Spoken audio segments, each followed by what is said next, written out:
Good afternoon. Thank you for coming. We're excited to have Dr. Vincente and Dr. Kim here today, so I just want to introduce them real quick.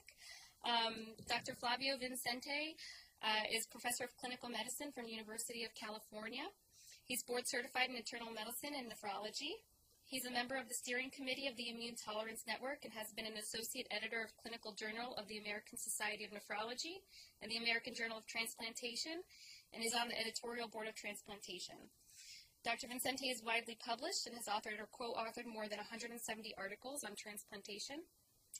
He was honored by the National Kidney Foundation of Northern California in 2000 for his contributions to transplantation and treatment of renal failure. He was the recipient of the AST 2002 Novartis Clinical Science Award and was awarded the Lifetime Achievement Award in Transplantation in 2012 by the American Society of Transplantation.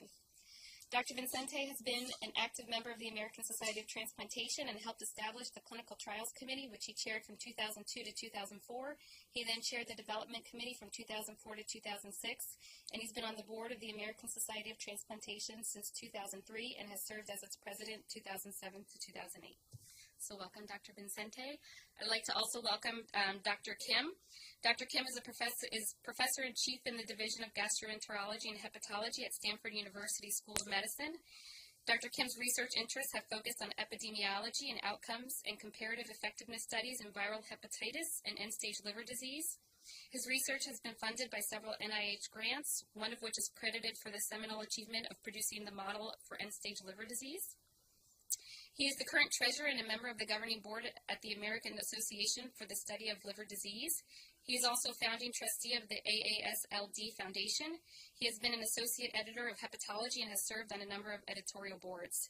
He practices general and transplant hepatology with an emphasis on viral hepatitis, liver cancer, and pre- and post-operative care for liver transplant recipients. As division chief and full-time faculty at Stanford University, he's actively engaged in the education of undergraduate and medical students, residents, fellows, as well as junior faculty members. So welcome.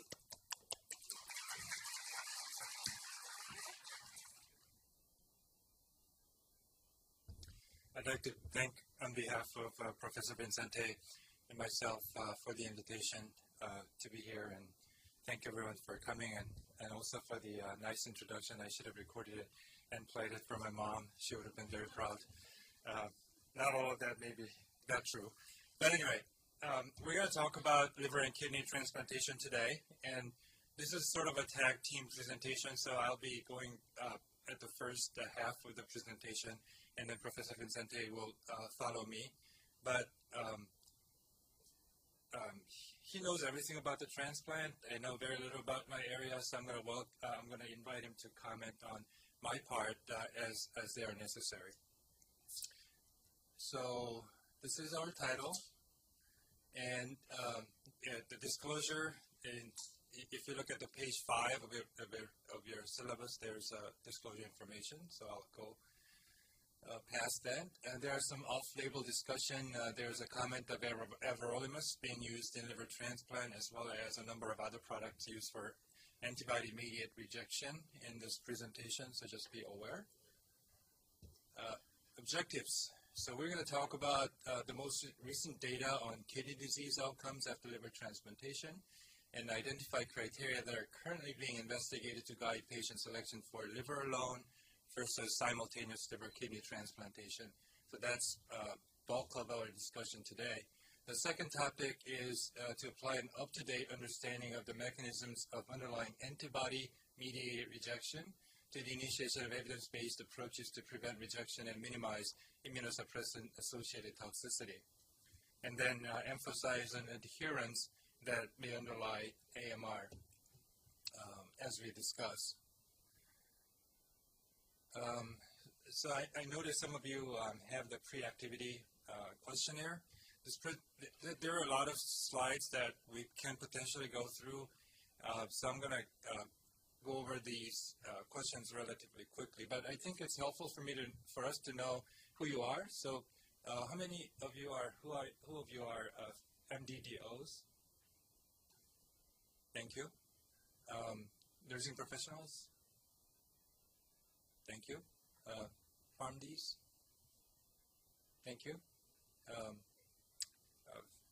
people in training, residents, fellows? Others are here for lunch?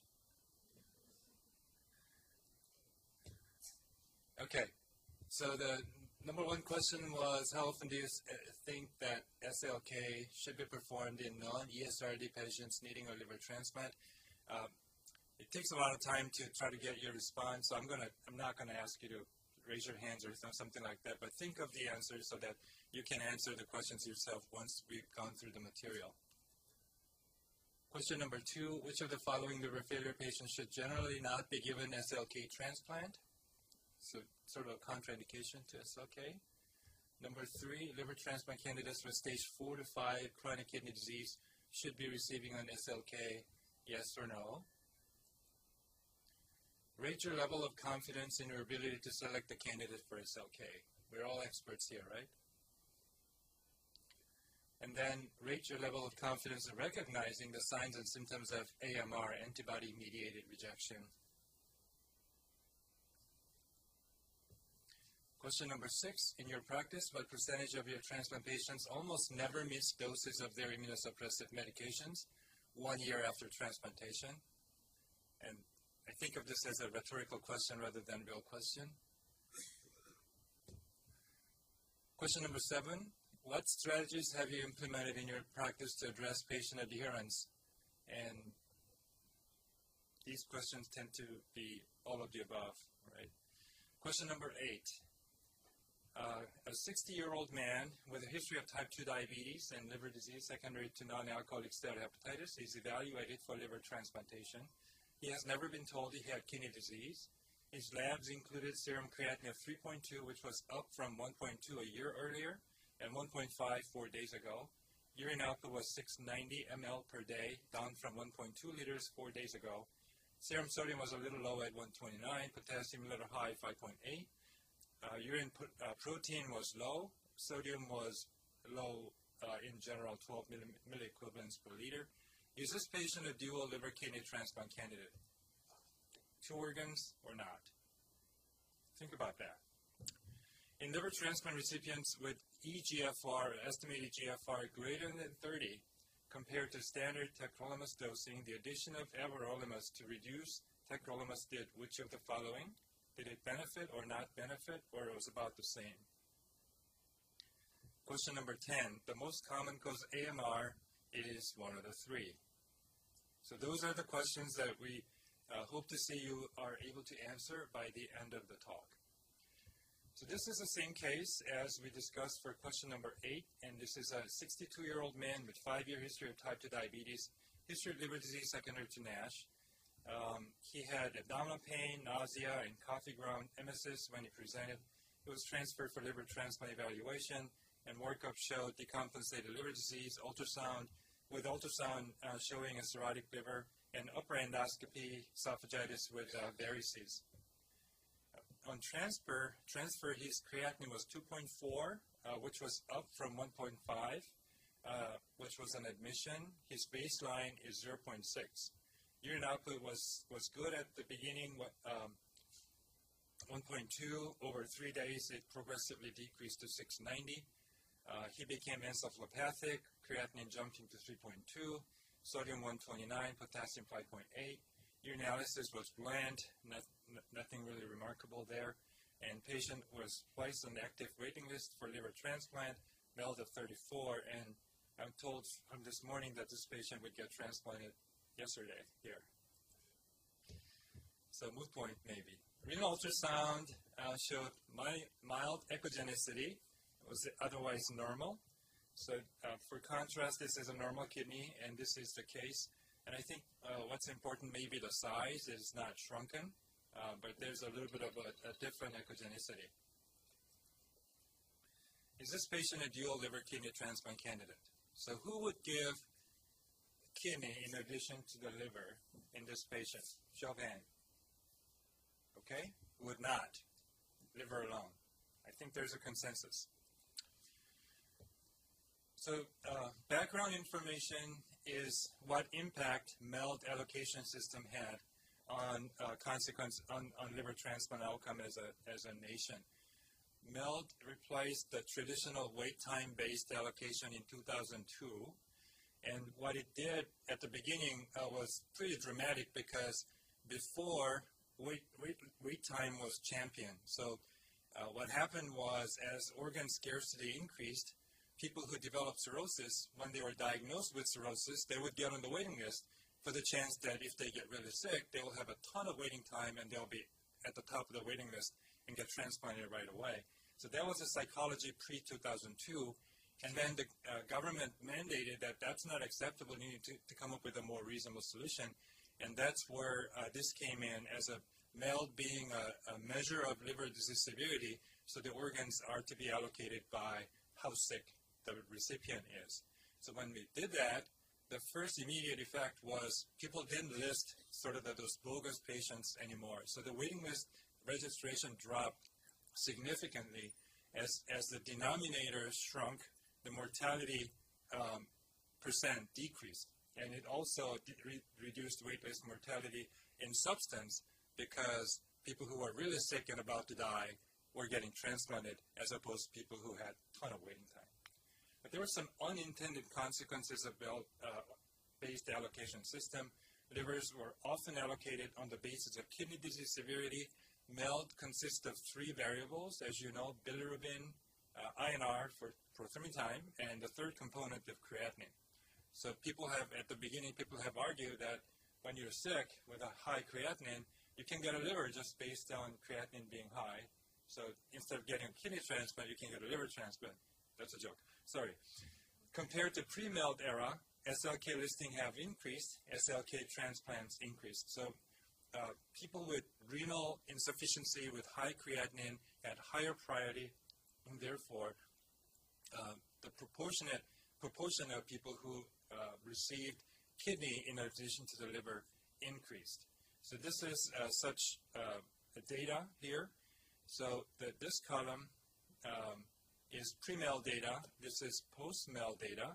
If you look at different categories of creatinine, people with high creatinine or dialysis, percent of people who had that post-MELD was significantly higher compared to people who were done pre-MELD, and the reverse trend is seen in people with lower creatinine level. This slide shows the increasing number of simultaneous liver-kidney as a country in the MELD era. Again, 2002 was when MELD was implemented, and almost immediately there was significant increase in the number of SLK as well as a percent of SLK out of the total liver transplant numbers. One thing to be reminded of when we're dealing with potential candidates of simultaneous liver-kidney transplant is that we are not very good at estimating the renal function in patients with end-stage liver disease. So this is a study that was done some time ago looking at iothalamate, which is sort of the gold standard for measuring the GFR.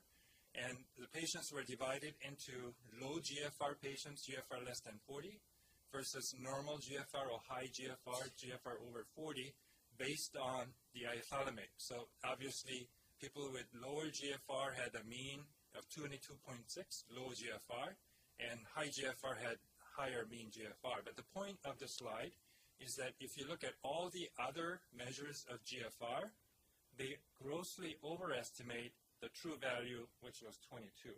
So when you do the calculation, when you order creatinine, most of the labs automatically gives you estimated GFR. In most labs, that's MDRD4.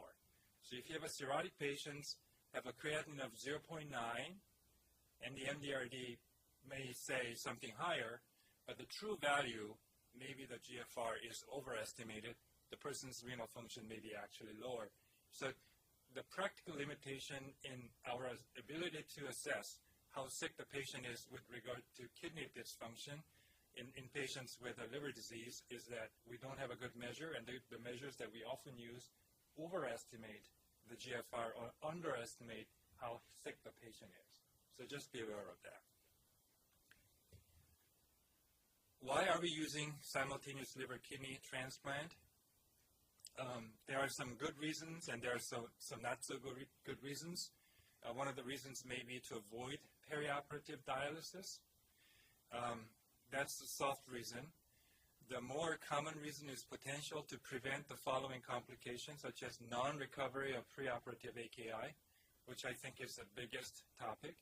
Early post-transplant ESRD, many patients with a pre-transplant acute kidney injury go on to develop end-stage renal disease relatively soon after liver transplant, and SLK might be a mean to prevent that.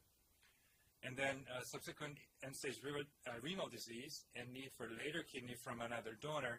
So that's another topic that we're going to address later on this talk.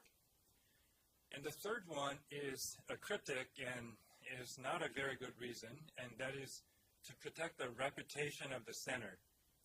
And that is used by some people because if you make an error and give a liver alone in a person who needs both organs, and the person doesn't do well, then you look bad. So you err on doing more kidneys at the expense of doing unnecessary kidney transplant, but you protect yourself from being criticized or having a bad reputation or being reprimanded by CMS and other authorities. So some of that is going on, and that will come up in the next slide. So this slide shows that there is a wide variation in the utilization of simultaneous liver kidney transplantation between regions. There are 11 UNOS regions in the country, and as you can see here, these are the MELD scores at which transplants are performed, and there is a wide variation. And Professor Vincente and I are in this region where the MELD is sky high, but there are regions where the MELD is lower. There's some rough correlation that if your MELD is high, you tend to utilize a bit more SLK, but not always. So if you look at region 7, which Lisa is familiar with, their MELD score is not that high, but they use a ton of simultaneous liver kidney. And I don't think it's a secret. There's one center who came out and said, we do a lot of simultaneous liver kidney because we want to preserve our reputation as a good center. And some of the simultaneous liver kidney is completely inappropriate.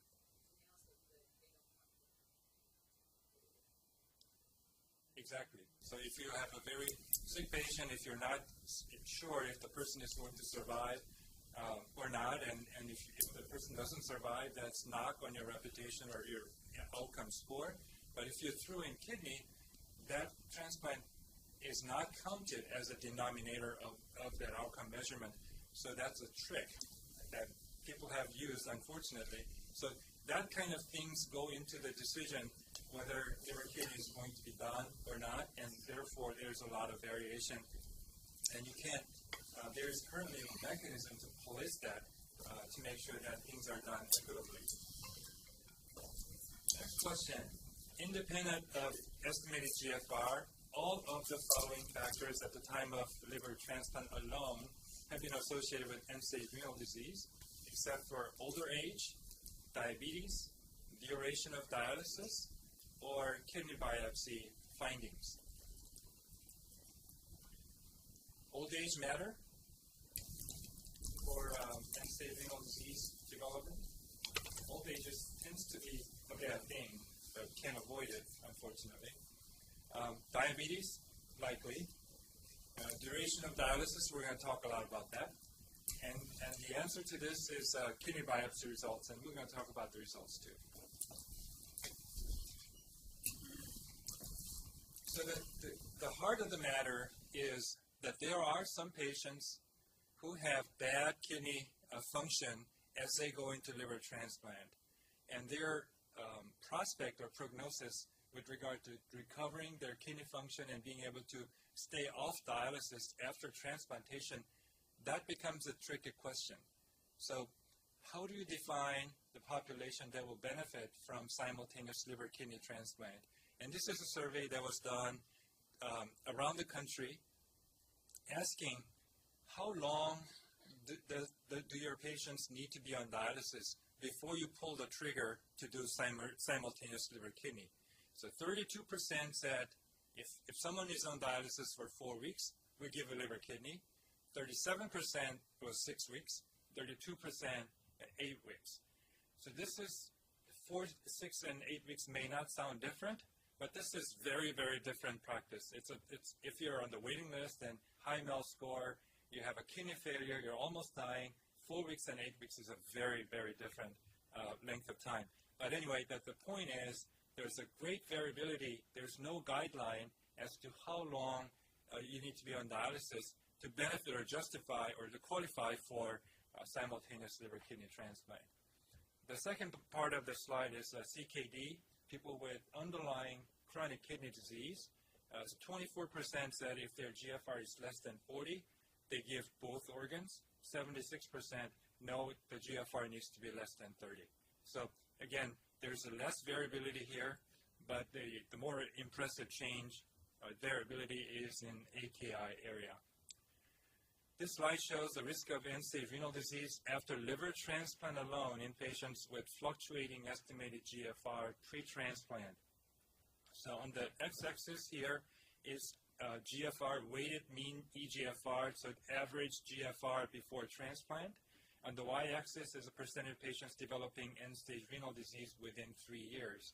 And it's no surprise that as the GFR diminishes, the percent of people who will develop end-stage renal disease after transplant increases progressively. So compared to people who have normal or relatively normal GFR, where very few patients develop end-stage renal disease, people who have crummy GFR have higher incidence of end-stage renal disease relatively soon after transplant. This slide also shows that the risk is much higher in patients with diabetes. For diabetic patients with poor kidney function going into transplant, if you just do a liver alone, there's a 25% chance that the person will develop end-stage renal disease within 3 years after transplantation. So the slide has sort of a double significance. There's a definite correlation that as the GFR decreases, the end-stage renal disease increase. But if you look at the absolute level, even at the lower GFR category, it's less than 10%. So developing end-stage renal disease, especially soon after liver transplant, is, I would call it tragedy. It's a very bad thing for the patient. We could have avoided that by doing a liver kidney, but the problem is it's only 10% at best.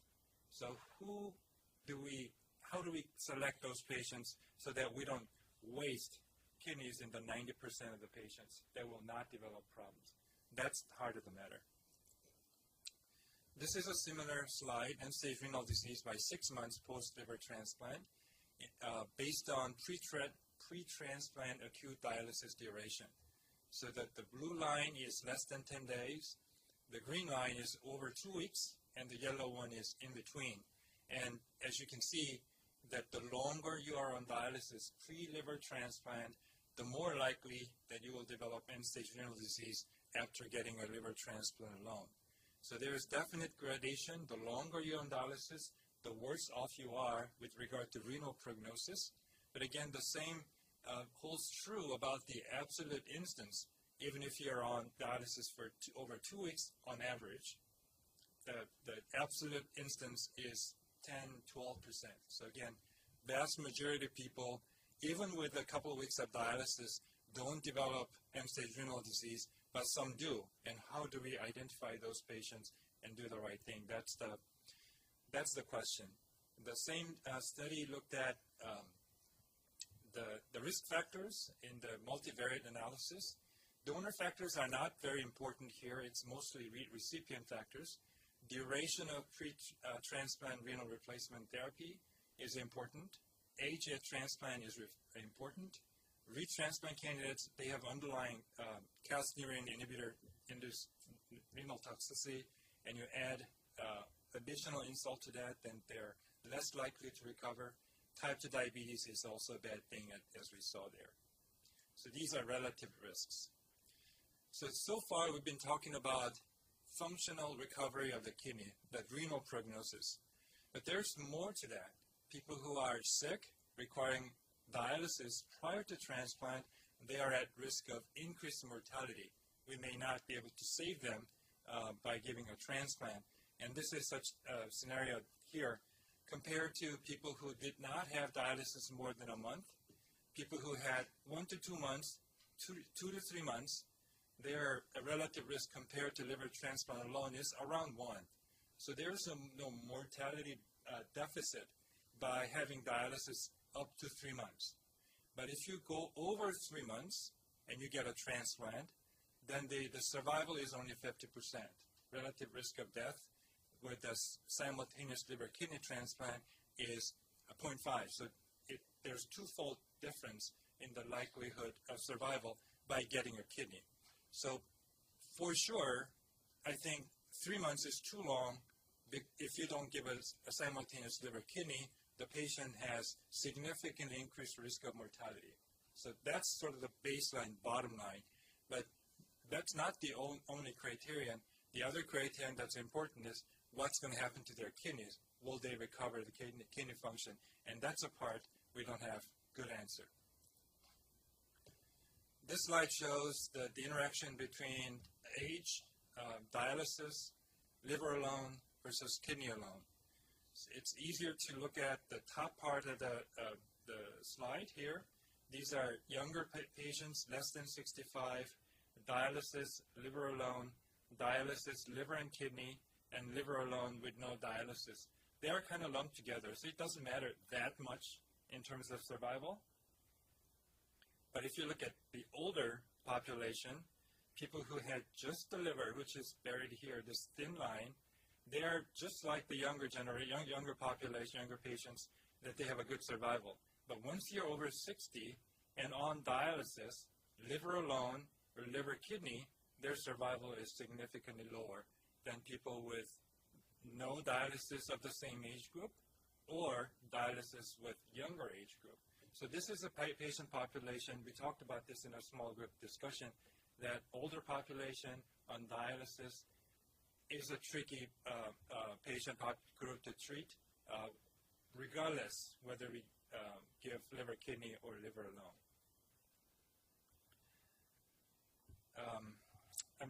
I'm going to use this slide to sort of talk about the definition. This is the data where they looked at liver transplant alone patients based on AKI classification. AKI, acute kidney injury, for people who are not familiar with the terminology.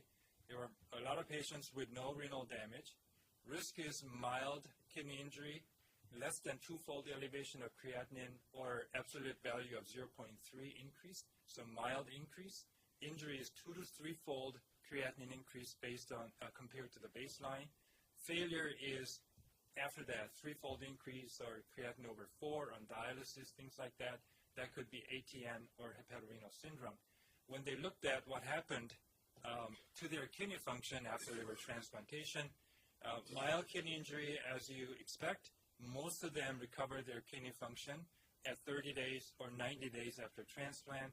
As the renal injury deepened, the recovery was lower, 72% at 30 days, 78% at 90 days with injury, creatinine 2 to 3 times of the baseline.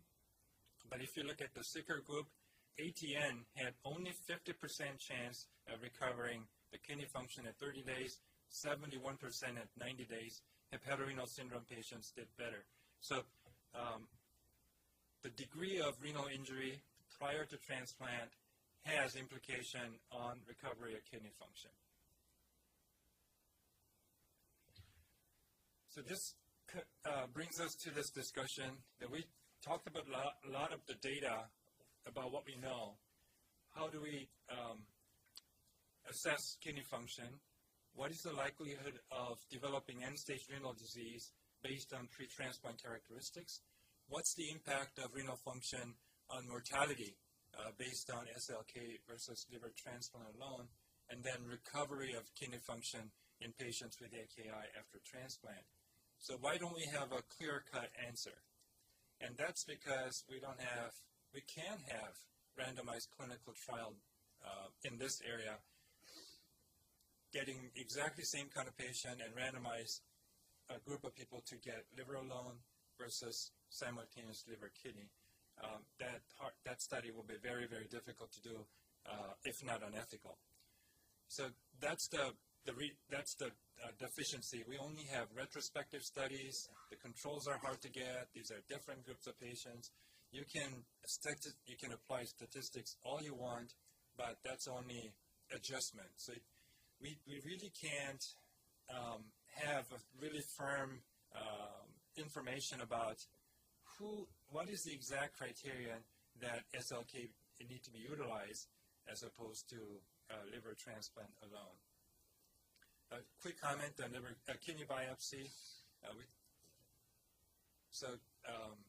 I'm actually doing a study on kidney pathology in liver patients, but what's been published in the literature is that pathological abnormalities in the kidney is very common. There's a high risk of bleeding complications in the sick end-stage renal patients, end-stage liver patients, with coagulopathy.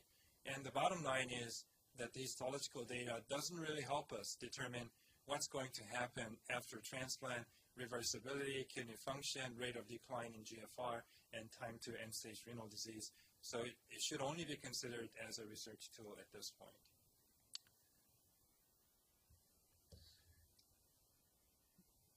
Flavio.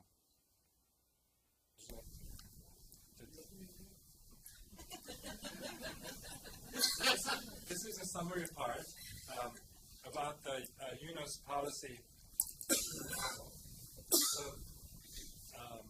we have all the data. Well, we have a lot of data, but not really the perfect data that we need to base our practice on.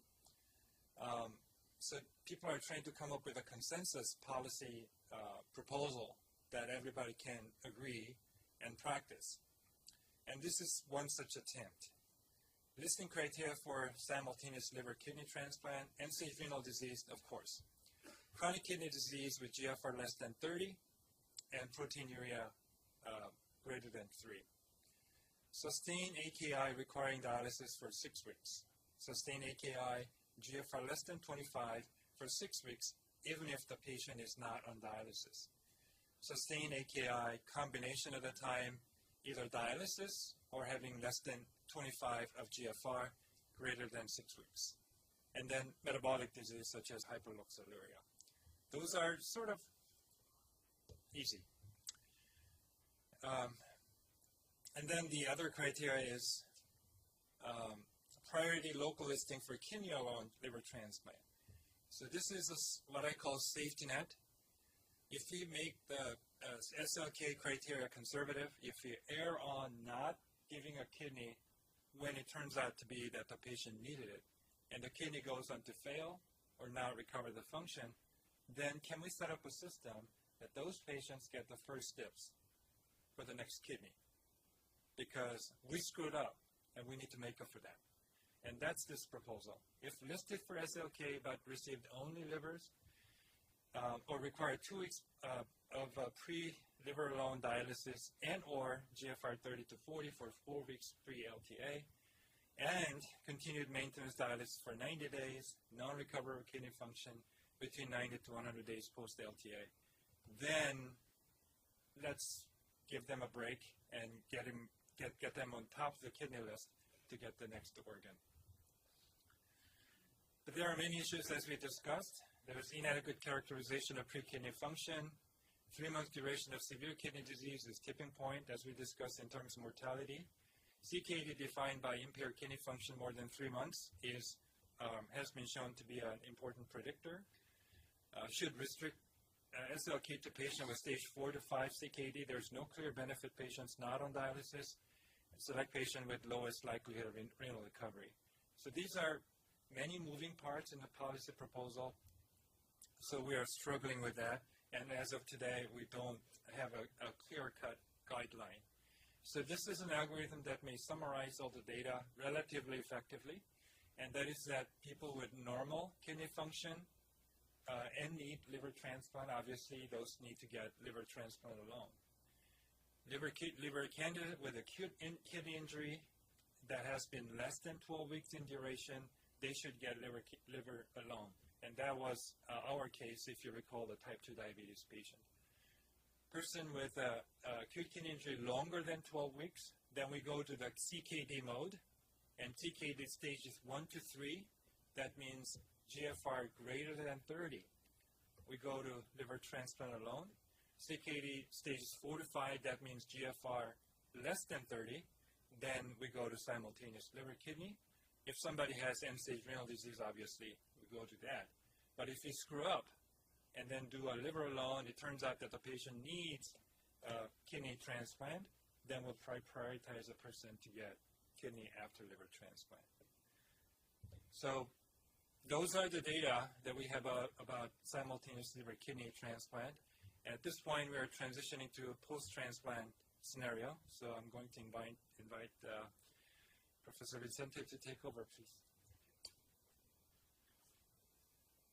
Yes. I mean, we talked about it, earlier today, but then even in your discussion now, one of the huge factors, at least in my observation, when we're trying to determine whether someone's eligible for the combined liver kidney, especially in the older patient, the physiology may play out right, but the other comorbidities and social situations, to me, are huge, even more so than maybe the physiology. Many of these patients would say, you have the diabetes there, well, they're also smokers, they've also had heart disease, they have some sort of pulmonary issue, and then when you look at their social status, they're needing assistance with their ADLs in some manner, and then there's usually some sort of either transportation issue or financial issue on top of that. I think it just makes for a very, very difficult situation that I think stacks up against you even more so than what your data was presenting. Yeah, but I agree with 100%, as I stated in this whole opinion. But maybe I'm naive. I believe that the policy needs to set up so that you can make the decision yourself, rather than some machine or a computer saying that your patient has these factors, so we won't let you use liver kidney. At least in the current system, if this goes through and you offer it, then you can decide. I don't think this is the right thing for our center, for the patient, for other recipients. Then you can talk about that and make a decision. I think that's preferable, but there is also sort of a prevalent thinking that I'm the only one doing the right thing and the guy next door is not. And I understand that mentality as well. So I think your point is very well taken. Yeah, I think if there is a fallback situation where if you don't put in the kidney with the liver and the patient requires it, then that may allow a more generous way of selecting the patients only for liver only. And this way, you don't take too many risks on behalf of the patient. And I think I think, other than establishing better guidelines, the most practical way to decrease the number of preemptive simultaneous kidney liver is to allow the transplant physicians to put the patient on high priority if they don't recover renal function. Then we can take risks so that we put in a liver only, and we don't disadvantage the patient in case our clinical decision was not correct, because it's very hard to know for sure when you're dealing with a kidney which is underperfused whether it's going to recover or not. I mean, you start with a healthy kidney, it gets underperfused, but over a short period of time, the characteristic of that kidney may change altogether. And some individuals, I think some physicians feel that, well, why should I take the risk? Let me put in the kidney. And this is okay if we had unlimited supply of organs, but then our waiting time for the kidney patients gets more and more prolonged. So it's a question of how to allocate the resources in a rational way, taking in consideration that we need to also minimize morbidity of patients after liver transplantation who develop, who don't recover renal function. Until we have better tools to be able to predict. Just to get all the issues out and playing devil's advocate, there's also downside of that safety net approach, and that is that you have a patient who are immunosuppressed, older, diabetic, and you get a liver alarm, then you can take the patient back to the OR, and whether that risk is commensurate with simultaneous liver healing to begin with, you can argue about that. And then there's the immunological aspect of having an organ from the second donor versus two organs from the same donor. It's not that straightforward, but I think that's why the whole field is struggling about this issue. So one of the purposes of this CME is to try to draw the interest of both the liver people and the nephrologists. And so far it's mostly been tailored to hepatologists and liver transplant surgeon, and of course transplant nephrologists should be interested in this. But now going forward with the case, we start shifting the interest a tiny bit greater towards both the transplant nephrologist and the general nephrologist. And so this patient had a transplant nephrology consult based on what we have presented. The patient did not seem to fit the criteria requiring a kidney transplant. So the patient was started on CCRT, was transplanted with a liver only 6 days later. The patient remained oliguric, was started on triple therapy with tacrolimus, 2 milligram BID, basically targeting the low range of the usual therapeutic levels for tacrolimus. And the patient was discharged from the hospital with an estimated GFR of 20 ml per minute. And so the next question is, in a liver transplant alone with GFR below 25 ml per minute, which would you not consider? Would you consider at this point to continue the present regimen, reduce the dose of tacrolimus, or convert the patient to mTOR? So how many would, let's say, would do number 3 at this point? Okay. So, in general, conversion to mTOR can work well, but the GFR should be slightly higher. So at least in the kidney study, there is a nice study called the CONVERT trial. The patients who were converted from CNI to mTOR below a GFR of 40 did not do as well as the patients who had a GFR greater than 40. And so if this kidney is still in the mode of recovery, at this point, maybe mTOR conversion at this point may not be the best. Possibly reduction of the dose of tacrolimus. Clearly stopping the tacrolimus at this point would not be good. There have been studies again showing a high rate of rejection with that. And so this is the study I was mentioning.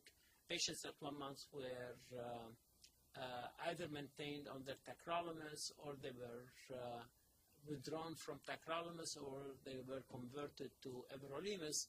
And then at 24 months, actually the withdrawal of tacrolimus arm was halted because of high rejection rate, while the other two groups had basically comparable outcome, except that the patients that were converted to everolimus had about 6 to 7 ml per minute benefit in GFR as compared to who remained on full dose tacrolimus. I mean, even the patients who were withdrawn from TAC and had rejection rate tended to maintain a better GFR. And in fact, if one just analyzes the patients who were on treatment, the difference in GFR between those on everolimus and on tacrolimus was as much as 10 ml per minute. So, clearly there is a benefit potentially to convert patients from TAC to everolimus, and this maintains both the effectiveness of the immunosuppression and allows the GFR to improve over time. 9 months post liver transplant, this patient, the kidney failed, and the patient received a transplant from his 33-year-old donor son. So this kidney basically never fully recovered, And with the TAC on board, certainly that accelerated the demise of the kidney. The cross-match was negative, kidney function improved right away, and at 1 month the creatinine was 1.3. At 3 months, the creatinine increased to 2.5. The patient was admitted to the hospital. A kidney biopsy showed that the patient had a type 1B BAMF cellular rejection. He was treated with thymoglobulin, creatinine, and it improved but remained it's higher than the baseline. So there were some issues with the patient, with compliance, and presented 9 months later complaining of fatigue. The creatinine at this point was 2.6. A urine protein creatinine ratio showed 1.2 grams. And on biopsy this time, the patient had evidence of antibody-mediated rejection, both in the glomerulus and in these vessels. There is evidence of capillaritis. The C4D stain, as you can see here in the peritubular capillaries, is positive. And there was early reduplication of the base membrane. Again, this is an early sign of transplant glomerulopathy. With AMR, you always want to treat the patient before they develop moderate to severe transplant glomerulopathy, because basically then they progress and there is no treatment for that.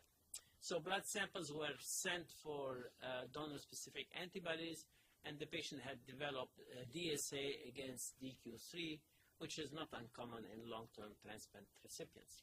Now, what is the most common cause of AMR? Viral infection, non-adherence to regimen, or age of recipient. So do I have any arms for number 1? How about number 2? Yes. And so this has become an important issue. This is a nice study from Halloran's group. They had 300 plus patients that they followed, and they biopsied. 60 of those failed. And so when they applied all the newer technology for examining kidneys by central pathologists, doing C4D, looking at DSA, what's interesting, they found 64% of the patients who lost their kidney long-term were due to some form of antibody-mediated rejection or mixed rejection. Other causes were few, glomerular recurrent or de novo glomerulonephritis was 18%, and BK 7%. Now, of those who had antibody-mediated rejection, almost half had non-adherence. And here, by non-adherence, it's sort of a general concept. These are not patients who may have stopped completely their medications. There are a lot of subtle ways of non-adherence. You miss your evening dose, you miss doses here and there, and even lately there has been a nice study that if you, on a regular basis, take your drugs in an irregular fashion at different time periods, so that your mean target varies more than 2.5 or 3 standard deviation from the mean, you are more at risk of developing chronic rejection. Now, if you look at the slide, you say, hey, wait a minute, what happened to CNI nephrotoxicity? It used to be a big chunk as a cause of late graft failure. Well, this has changed. So 10 years ago, if I were to show you the same basically slide and going over the causes of late graft function, I would say 35 to 40% was due to chronic allograft nephropathy, i.e. CNI nephrotoxicity. So now the pendulum has swung. As we have better ways of examining kidneys, the cause, the CNI as a cause of late graft failure has decreased. Now, I think Phil Halloran, now his pendulum sort of swings too much to one side. I don't think CNI, chronic CNI nephrotoxicity is no more a cause of late graft failure. But I think immunologic causes, I think, now are the most important. And this is just to show you that the outcome of patients who have early versus late AMR is quite different. Late AMR have several characteristics. Frequently, their antibodies are to class 2 antigen. Number 2, they are recognized late. Number 3, they respond to therapy less frequently. And number 4, they are frequently have already established transplant glomerulopathy. And this is a nice study from the French group that shows that not all donor-specific antibodies are the same. the antibodies that actually bind and activate complements, as we term them, C1q positive anti-HLA antibodies, are the more pathogenic one and the one that are associated with AMR and are associated with poorer outcome. Many more labs now don't only check for donor-specific antibodies, but they also will determine whether they are C1q positive.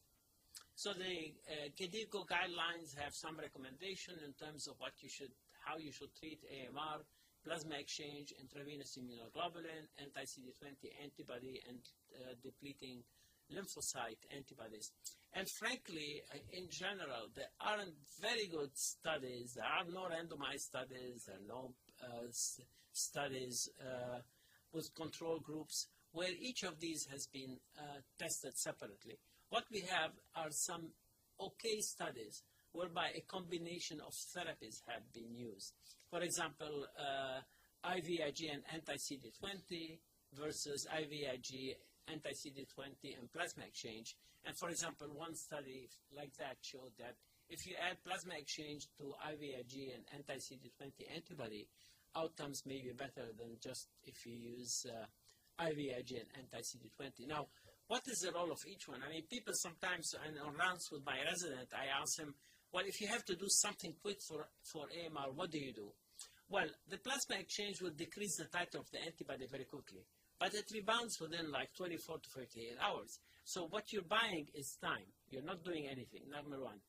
IVIG does a lot of things. Among other things, it binds to complement, it modifies the immune response, it decreases immunoglobulin synthesis, and so that also is a nice part of the therapy.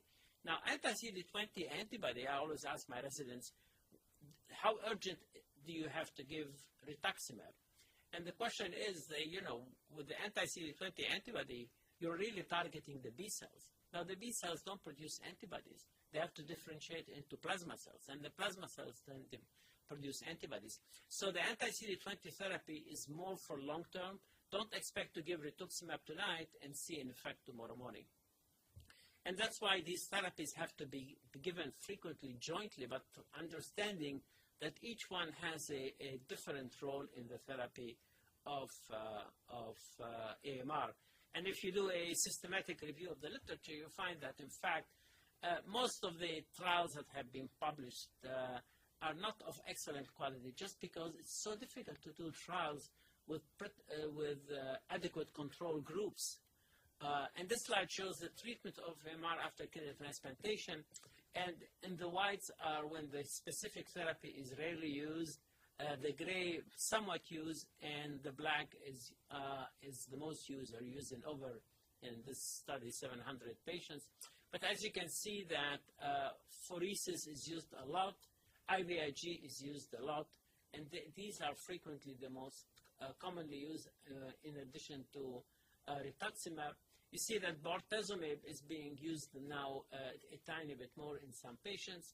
We obviously use corticosteroids, especially if there is mixed rejection, like meaning AMR and cellular rejection. I'm not so sure that high-dose steroids play a big role in treatment of AMR. And again, rituximab, I think it's an important part of the picture. And there are a number of other experimental agents or procedures like splenectomy that have been used occasionally. Now, bortezomib or Velcade, the proteasome inhibitor, is kind of interesting because actually bortezomib goes to the targets, the type of cell that produces antibody, the plasma cells. So it induces apoptosis in the plasma cell that is actively producing the anti-HLA antibody. The only problem you have to remember, again, you have to understand the mechanism of action. If you kill all the plasma cells today, the antibody is still in circulation and there is a certain half-life. So in fact, if you kill the plasma cell and you follow the antibody, it takes about 3 to 4 weeks for those antibodies to disappear. So you cannot expect the resolution of the AMR overnight just because of that. And that's the reason why to combine several agents together when you attack AMR. And I think that's part of the reason why it's so difficult to get studies that have good evidence. And as you can see here, if you look at the literature about each of those separate agents, it's impossible to find a good study. Now, Stanley Jordan did one study with IVIG and just gave IVIG and looked at the titer of antibodies, which gave so-so results, but at least that was a controlled, prospective, randomized study. The late Dr. Peskovitz did a study with rituximab in dialysis patients who had antibodies, and so that occasionally the titer of the antibody came down. And these, as far as I know, are the only antibodies, the only studies that were done targeting antibodies where you gave one therapy and you had decent control groups. So the data describing the efficacy of treatment of MR in renal allografts are of low or very low quality. But I think one has to understand, we all understand that it's really hard to do high quality studies with these agents. I'm going to skip these. And so what are the therapies for AMR? As I mentioned, IVIG, I think it's an important component. It has multiple effect on the immune system. And I think if you want to do something fast, that's one. Rituximab, I think also it targets the B cell. Ultimately, it will block the generation of new plasma cells. So I think that's also an important part of your approach. Bortezomib, the proteasome inhibitors, have yet not been shown in a good randomized trial what the role is. I think Stevie Woodall has had a series of patients who had antibodies, who were treated with the conventional stuff. The antibodies didn't come down, and then when he gave them bortezomib or Velcade, the antibody titer came down with time, and the rejection was resolved. I'd like to see a good prospective study on that. One has to remember the proteasome inhibitors can be pretty toxic. The neurologic toxicity can be irreversible. Now then we come eculizumab, the C5, the monoclonal antibody that binds to C5. It inhibits the downstream pathway of injury. So it does make a lot of sense that if somebody has acute AMR and there is a C4D positivity in the kidney, that administering eculizumab could actually block the injury while you try to lower the titer of antibodies. Now, why is it not commonly used in everybody? Because it's very expensive. Every administration costs, close to $10,000. You have to vaccinate the patient against meningococcal disease. And of course, it has not yet been established that it is effective in the longer term. But we have used it in patients who have failed other therapies. We're doing a study with the Brigham Hospital whereby we take patients with AMR and treat them with eculizumab. But I think if you have a patient who is running a really juicy AMR with C4D and so on, and the other maneuvers don't seem to be working, eculizumab should be considered. C1 esterase inhibitor is another inhibitor of complement that's going to go into clinical trials. BAF inhibitors, this is a factor that activates B cells and plasma cells, has not been shown to be helpful in desensitization. I doubt it has a place in AMR, and I've already mentioned plasmapheresis. And so addressing late graft loss, so the shift in thinking about the cause of late graft loss rejection, insufficient immunosuppression, not adherence to immunosuppressive medications are key factors. Insufficient immunosuppression may occur during immunosuppression minimization or tapering of CNI. And so for many years we thought as time goes by, you can really decrease and minimize the dose of CNI, maybe with raw steroids and what have you. I think in view of the fact that long-term an important cause of late graft loss is immunologic, should give us pause that maybe minimization is not such a fantastic idea. And patients at high risk for non-adherence, specifically young adults who are in the transition phase from pediatric to adult venous services, should be identified because many of these patients are the ones that are non-adherent.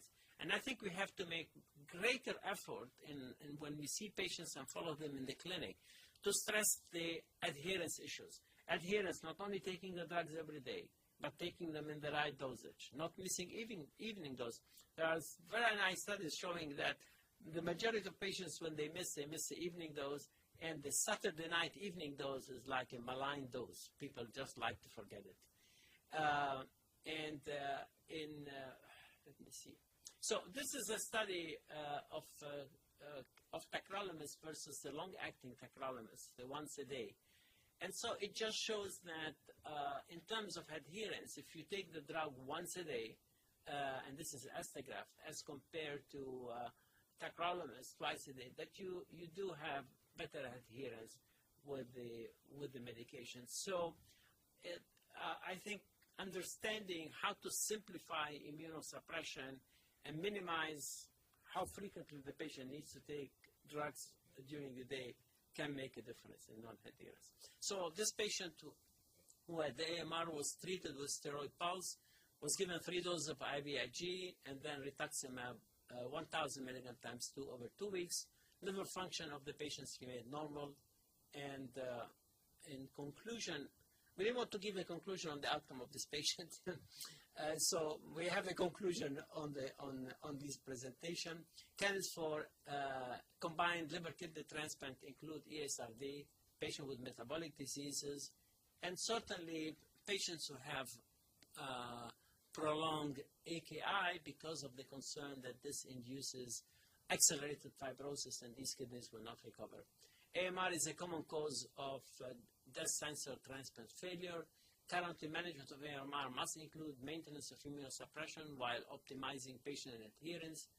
And finally, it's important to be proactive with non-adherence, to try to recognize patients who have, missed lab tests, occasionally miss coming to the clinic, and so on, because they're sending you some signals about their behavior vis-a-vis adherence. And future therapy would address underlying pathophysiology or how best to treat AMR. So finally, housekeeping, please take out the participant CME post-activity survey and the evaluation from the back of your package. And if you are not seeking credit, we ask that you fill out the information pertaining to your degree and specialty, as well as a few questions that are included in your package. And hopefully, after this, Dr. Kim's wonderful presentation, you now feel much more confident in answering question 1 and question 2. And we don't have any more time. Question 3, question 4, question 5, and obviously question 6 and 7. And thank you all. I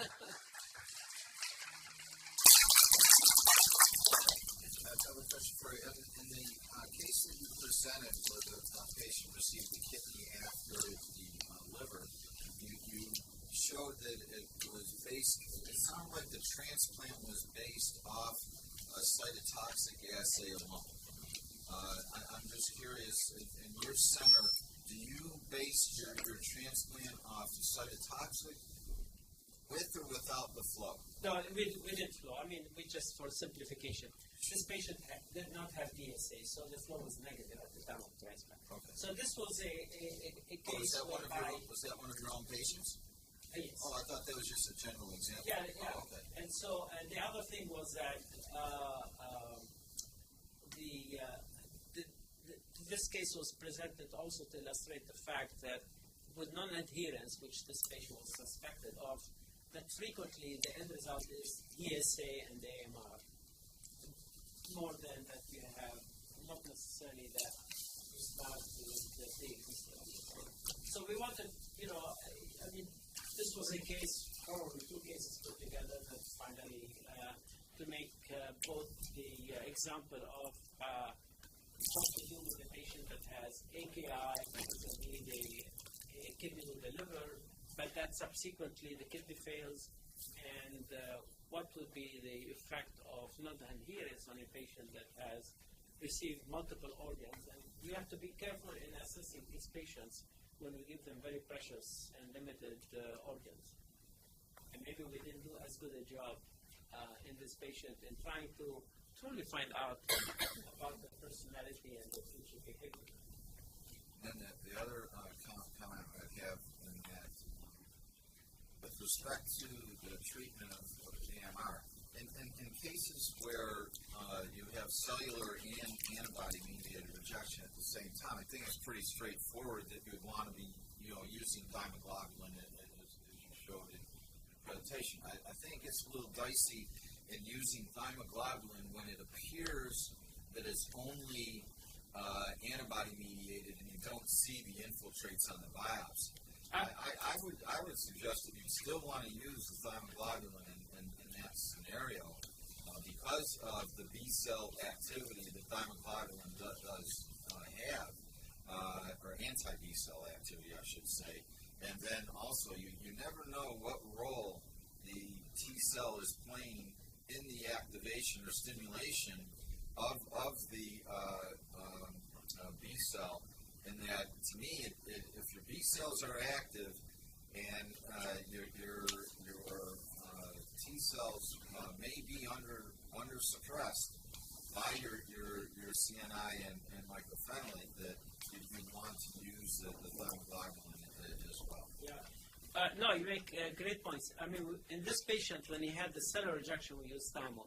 But when he came back with the AMR, if we have a pure AMR and not mixed, we don't have too many cells, we will not use thymoglobulin.